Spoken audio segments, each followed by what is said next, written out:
السلام علیکم ناظرین، میں محمد عبدالباسط MAB ٹیلی ویژن میں آپ کا پھر سے استقبال کرتا ہوں۔ دنیا کی سب سے بڑی جیل کھلے آسمان تلے اگر کوئی ہے تو وہ غزہ پٹی ہے۔ 41 کلومیٹر طویل اور 10 کلومیٹر چوڑی غزہ کی پٹی یعنی غازہ اسٹرپ میں 23 لاکھ لوگ رہتے آ رہے تھے۔ غزہ کی 4000 سال پرانی تاریخ بیرونی حملوں اور قبضوں سے بھری ہوئی ہے۔ اس علاقے کو کئی بار تقسیم کیا گیا، محاصرہ کیا گیا، کئی بار یہ شہر جنگوں کا شکار ہوا، مگر زمین کا یہ چھوٹا سا ٹکڑا اتنی اہمیت آخر کیوں رکھتا ہے؟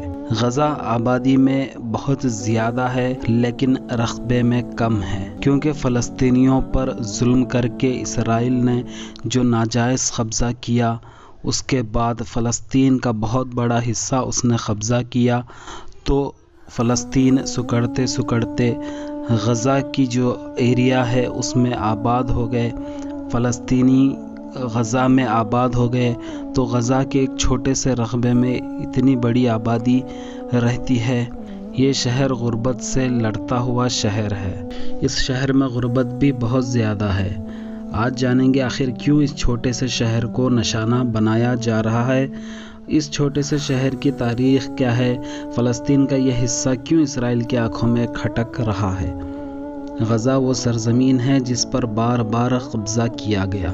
ستمبر 1992 میں اسرائیلی وزیر اعظم اسحاق رابن نے ایک امریکی وفد سے ملاقات میں کہا کہ میں چاہتا ہوں کہ غزہ سمندر میں غرق ہو جائے، لیکن میں جانتا ہوں کہ یہ ناممکن ہے، چنانچہ ہمیں کوئی حل نکالنا ہوگا۔ ان الفاظ سے آپ کو اندازہ ہو گیا ہوگا اسرائیل غزہ سے کتنی نفرت رکھتا آ رہا ہے۔ اسحاق رابن کو سن 1995 میں ایک اسرائیلی شدت پسند نے قتل کر دیا تھا۔ اس کے اس بیان کی 30 سال گزر جانے کے بعد آج آپ دیکھ رہے ہیں کہ اسرائیلیوں نے دوسرا راستہ نکالا ہے، وہ ہے تشدد کا، جس میں حال ہی میں آپ نے سنا ہوگا غزہ میں جس طرح ظلم ڈھایا جا رہا ہے۔ اب تک لگ بھگ 4000 فلسطینی جو غزہ میں رہتے ہیں وہ شہید ہو چکے ہیں، اور کئی ہزار فلسطینی اور غزہ میں رہنے والے لوگ شدید زخمی ہیں۔ حال ہی میں اسرائیل نے ظلم کی انتہا پار کرتے ہوئے ایک ہاسپٹل پر حملہ کیا، بس اسی ایک حملے میں 600 سے زائد لوگ شہید ہو گئے اور کئی لوگ زخمی ہو گئے۔ اس کے باوجود اسرائیل فلسطینی اور غزہ کو دھمکی دیتے آ رہا ہے کہ وہ جلد از جلد پورا غزہ خالی کریں، اور ہاسپٹلوں کو وہ نشانہ بنانے کی بات کہہ رہا ہے۔ سفید فاسفورس کے بم اس نے داغے جو کہ انسانیت کے خلاف ہے۔ جنگ کے بھی اصول ہوتے ہیں، لیکن اسرائیل دنیا کے جنگ کے اصولوں کی خلاف ورزی کر رہا ہے، اور دنیا بھر سے احتجاج ہونے کے باوجود وہ باز نہیں آ رہا ہے۔ آخر اسرائیل کو کس بات کا گھمنڈ ہے یہ پتہ نہیں۔ امریکہ اس کے ساتھ کھڑا ہوا ہے اور کئی بیرون ممالک اس کے ساتھ کھڑے ہیں، جبکہ فلسطین اور غزہ کے ساتھ بس گنے چنے ہی ممالک شامل ہیں، اور وہ بھی کچھ کر پا نہیں رہے ہیں۔ اب بات کرتے ہیں غزہ کی۔ 41 کلومیٹر طویل اور 10 کلومیٹر چوڑی غزہ پٹی اسرائیل، مصر اور بحر روم کے بیچ میں موجود ہے، جہاں 23 لاکھ لوگ بستے آ رہے ہیں۔ اسی لیے اسے دنیا کی گنجان ترین علاقوں میں سے ایک قرار دیا جاتا ہے۔ غزہ کی تاریخ 4000 سال پرانی ہے۔ یہاں قدیم مصری سے لے کر سلطنت عثمانیہ نے بھی حکومت کی۔ غزہ کو سکندر اعظم، رومیوں اور پھر مسلمانوں کے حکمران عمر بن عاص کی سربراہی میں فتح کیا گیا، اور یوں ترقی اور تباہی کے اس سفر میں غزہ میں آباد ہونے والوں اور ان کی مذہبی شناخت بھی وقت اور حالات کے ساتھ بدلتی رہی ہے۔ سن 1917 تک غزہ سلطنت عثمانیہ کا حصہ تھا، جس کی پہلی عالمی جنگ میں شکست کے بعد یہ علاقہ برطانیہ کے زیر اثر آیا۔ سن 1919 کی پیرس امن کانفرنس میں فتح یورپی طاقتوں نے ایک متحدہ عرب سلطنت کے قیام کو روکنے کے لیے پورے خطے کو تقسیم کر دیا۔ غزہ برٹش مینڈیٹ کا حصہ بنا، جو 1920 سے 1948 تک وجود میں رہا۔ تاہم دوسری جنگ عظیم کے بعد برطانیہ نے فلسطین کے مقدر کا فیصلہ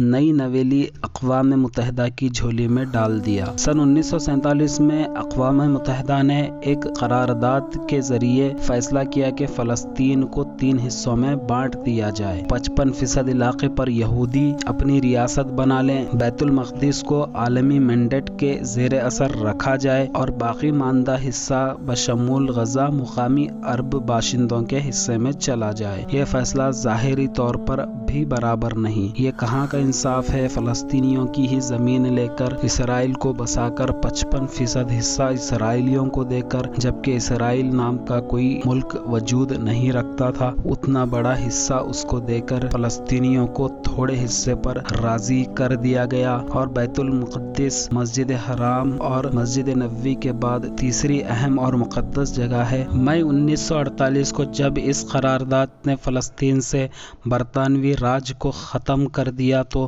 اسی دن اسرائیل کی آزاد ریاست قائم کر لی گئی، اور یوں پہلی عرب اسرائیل جنگ کا بھی آغاز ہوا، جس میں لاکھوں مقامی فلسطینی بے گھر ہوئے اور غزہ کی پٹی میں بس گئے۔ پہلی عرب اسرائیل جنگ کا خاتمہ ہوا تو غزہ کی پٹی پر مصر کا قبضہ ہو چکا تھا، جو 1967 تک برقرار رہا۔ سن 1967 کی 6 روزہ جنگ کے دوران اسرائیل نے مصر اور شام پر مشتمل متحدہ عرب ریپبلک سمیت اردن اور عراق کو شکست دی، غرب اردن اور مشرقی بیت المقدس سمیت غزہ پر بھی قبضہ کر لیا۔ اسرائیل کی اس فتح نے پرتشدد واقعات کے ایک ایسے تسلسل کو جنم دیا جو آج تک رک نہیں سکا۔ اسرائیل کے خلاف پہلی فلسطینی انتفاضہ تحریک کا آغاز 1987 میں غزہ سے ہی ہوا۔ اسی سال حماس وجود میں آئی۔ سن 1993 میں اسرائیل اور فلسطین کے درمیان امریکی ثالثی میں اوسلو معاہدہ ہوا تو فلسطین نیشنل اتھارٹی کا قیام ہوا، جسے غزہ کی پٹی اور غرب اردن کے چند علاقوں میں محدود خود مختاری دی گئی۔ اسرائیل نے 2005 میں دوسری اور پہلے سے زیادہ پرتشدد انتفاضہ تحریک کے بعد غزہ کی پٹی سے فوج اور 7,000 یہودی آباد کاروں کا انخلا کیا۔ ایک ہی سال بعد حماس نے انتخابات میں فلسطینیوں کی دوسری تنظیم فتح کو شکست دی، اور یوں دونوں کے درمیان طاقت کی جنگ کا آغاز ہو گیا، جس میں ایک جانب فلسطینی صدر محمود عباس اور ان کی فتح جماعت تھی تو دوسری جانب حماس۔ تاہم حماس 3 جنگوں اور 16 سال کے اسرائیلی محاصرے کے باوجود اب تک غزہ میں برسر اقتدار ہے۔ اسرائیل، امریکہ، یورپی یونین اور برطانیہ سمیت کئی ممالک حماس یا اس کے عسکری ونگ کو دہشت گرد قرار دے چکے ہیں، تاہم اسے ایران کی حمایت اور معاشی مدد حاصل ہے، جو اسلحہ اور تربیت بھی فراہم کرتا ہے۔ اب بات کرتے ہیں غزہ پر محاصرے کی۔ حماس کا برسر اقتدار آنے کے بعد اسرائیل اور مصر نے غزہ کا زمینی، فضائی اور سمندری محاصرہ کر لیا۔ اقوام متحدہ اور انسانی حقوق کی تنظیموں کی جانب سے مطالبے کے باوجود اسرائیل نے 2007 سے اس محاصرے کو ختم نہیں کیا۔ اس محاصرے کی وجہ سے فلسطینیوں کی نقل و حرکت پر پابندی لگ گئی۔ اسرائیل کی جانب سے فلسطینیوں کے باہر نکلنے پر پابندی عائد ہے اور صرف طبی ایمرجنسی میں ہی کسی کو باہر نکلنے کی اجازت دی گئی۔ ہیومن رائٹس واچ نے غزہ کی پٹی میں حالات کا موازنہ کرتے ہوئے اسے کھلی جیل قرار دیا۔ اسرائیل کے مطابق غزہ کی سرحدوں پر مصر کی مدد سے ان پر پابندیوں کے اطلاق سے اسرائیلی شہریوں کو حماس سے بچانا مقصد ہے۔ بین الاقوامی کمیٹی برائے ریڈ کراس اس محاصرے کو جنیوا کنونشن کی خلاف ورزی قرار دیتی ہے، جبکہ اقوام متحدہ اور دیگر انسانی حقوق تنظیموں نے بھی اس محاصرے پر تنقید کرتے ہوئے کہا کہ غزہ اب تک اسرائیل کے قبضے میں ہے۔ اس محاصرے کے خلاف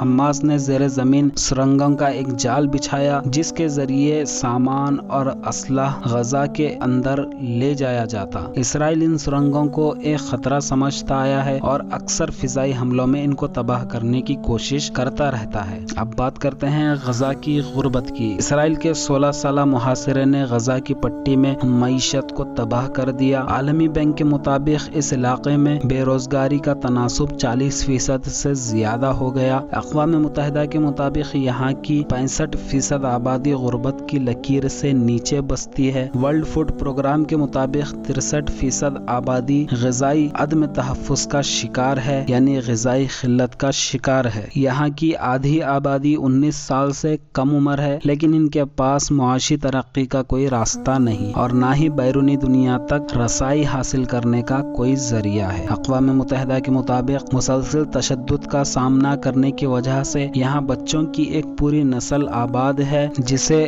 طویل مدتی نفسیاتی مسائل کا سامنا ہے، جیسے ڈپریشن وغیرہ، لیکن انہیں کسی قسم کی مدد حاصل نہیں۔ یہاں کی آبادی خصوصاً نوجوان ہیں۔ اقوام متحدہ کی رپورٹ کے مطابق ذہنی صحت سے جڑے مسائل یہاں پر زیادہ ہیں اور نوجوانوں میں ڈپریشن بڑھ رہا ہے۔ ہیومن رائٹس واچ نے 2021 کی ایک رپورٹ میں کہا تھا کہ غزہ کی بندش کی وجہ سے ہنرمند اور تعلیم یافتہ لوگ ایسے مواقع سے فائدہ نہیں اٹھا سکتے جو دنیا میں کہیں اور بسنے والے لوگ عام طور پر اٹھاتے ہیں۔ اسرائیل کی ہی ایک غیر سرکاری تنظیم کے مطابق 23 لاکھ لوگوں کی یہ آبادی دنیا میں سب سے زیادہ گنجان آباد علاقوں میں سے ایک ہے۔ اقوام متحدہ کے مطابق اسی علاقے میں قائم 8 کیمپوں میں تقریباً 6 لاکھ پناہ گزین بھی رہائش پذیر ہیں۔ واضح ہے کہ لندن جیسے شہر میں فی اسکوائر کلومیٹر علاقے میں 5700 لوگ رہتے ہیں، لیکن غزہ میں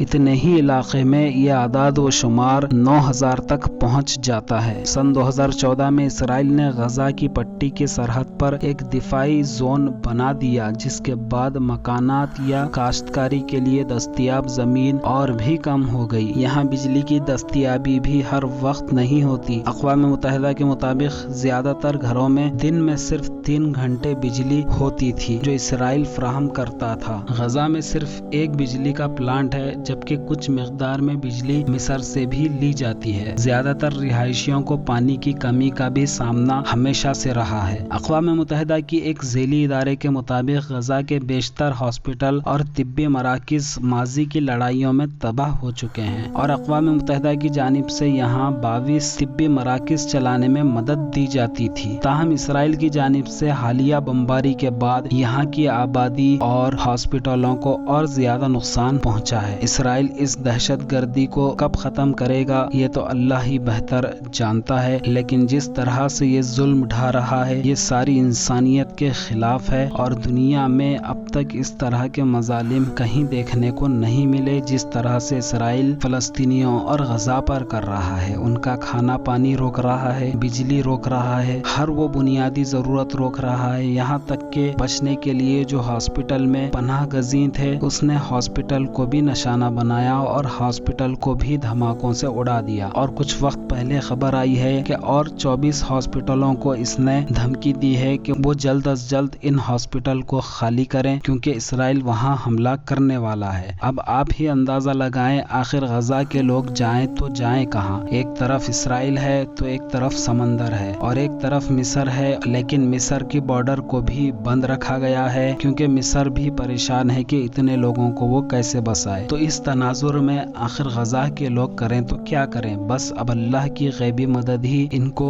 بچا سکتی ہے اور اللہ ہی کچھ راستہ نکال سکتا ہے۔ ہمارا اور آپ کا کرنے کا کام دعا ہے، دل سے دعا کریں اور اللہ کی مدد کا انتظار کریں۔ باقی مسلم حکمرانوں کو یہ سوچنا چاہیے کہ مسلمانوں پر اتنا ظلم ڈھایا جا رہا ہے اور قبلہ اول پر یہ ظلم کیا جا رہا ہے تو ان کی غیرت جاگنا بہت ضروری ہے، نہیں تو حالات اور مشکل ہوتے جائیں گے۔ اللہ ہمارے حکمرانوں کو اچھی سوچ نصیب فرمائے اور ان کی غیرت کو جگائے اور جلد غزہ کے اور فلسطینیوں کے مسلمانوں کے لیے ٹھوس قدم اٹھانے کی توفیق دے۔ اللہ تعالیٰ غزہ کے مظلوم اور زخمی لوگوں کو صحت دے اور ان کی غیبی طور پر مدد فرمائے اور تکلیف سے بچائے۔ امید ہے ناظرین آج کی ویڈیو آپ کو انفارمیٹیو لگی ہوگی۔ اگر ویڈیو اچھی لگی ہے تو اس ویڈیو کو لائک کریں اور چینل کو سبسکرائب کریں۔ میں ملتا ہوں اسی طرح کی ویڈیو کے ساتھ، تب تک اپنا اور اپنوں کا خیال رکھیں۔ السلام علیکم۔